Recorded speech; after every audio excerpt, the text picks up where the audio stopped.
Hi, and welcome to Board Game Nation Presents. My name is Elizabeth, and I'm the Young Adult Program Librarian at the Spring Branch Memorial Library. And today we're going to talk about how to play the game Unstable Unicorns. Unstable Unicorns is one of my personal favorites. If you like exploding kittens, I think you're really going to like this one. It's just as fun and funny, and it's a little bit more complex, but not too complicated. This game was given to us by a donation in December through our giving tree at the library, so it's brand new to the library. So after this video, you're going to know how to play it if you come to Board Game Nation. We have Board Game Nation on Fridays. Come and go from 4 to 5:30 p.m. for ages 9 and up, and I hope to see you there. So in Unstable Unicorns, the goal of the game is to fill your stable with unicorns. If you have 2 to 5 players, then you need to have 7 unicorns in your stable. If you have 6 to 8 players, you only need 6 unicorns to win.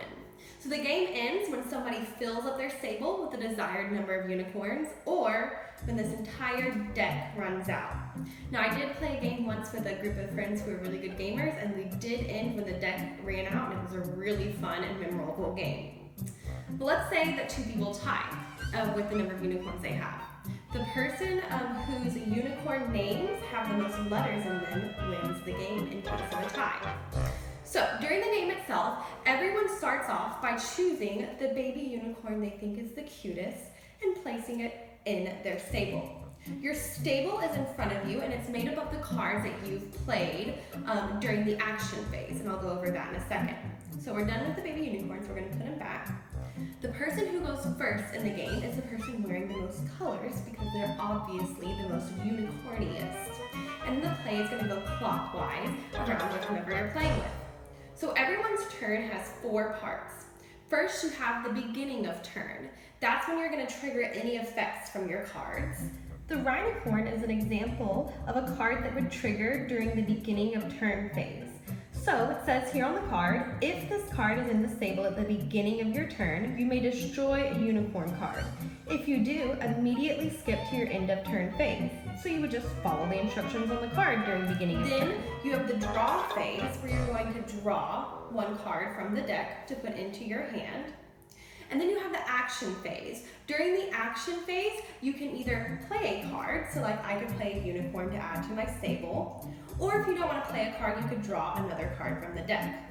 And then the last one is the end of turn phase, where you're going to discard to make sure you have no more than 7 cards in your hand. Now, here are all the different types of cards that you may encounter in the game. But remember, they only take effect if you play them during your action phase. So we have basic unicorns. They count towards the number of unicorns you need, but they don't really do anything else. We have magical unicorns. They count towards the number of unicorns you need, and they have special powers that you read about on their cards. You have upgrade cards that can be played in anyone's stable, and they have a positive effect. You can read that effect on the card.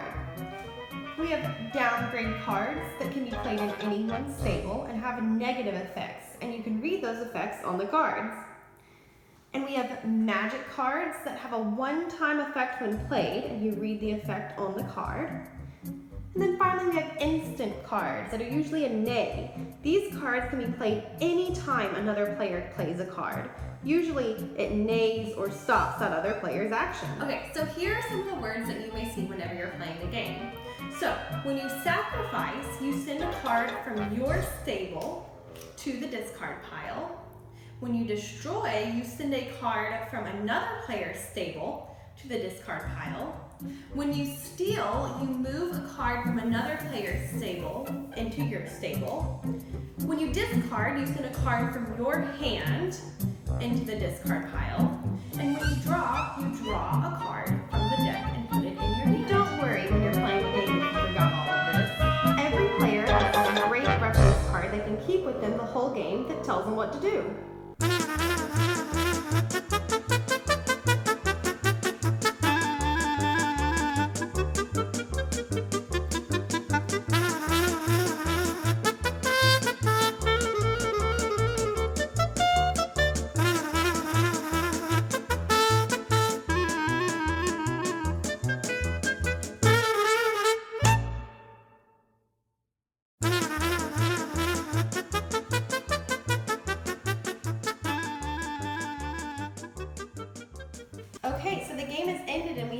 winner. On this side, we had 3 unicorns.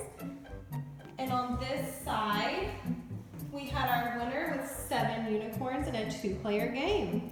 Thanks for joining us for Board Game Nation Presents, where we learned how to play Unstable Unicorns. I look forward to hopefully seeing you one day at Board Game Nation at the Spring Branch Memorial Library.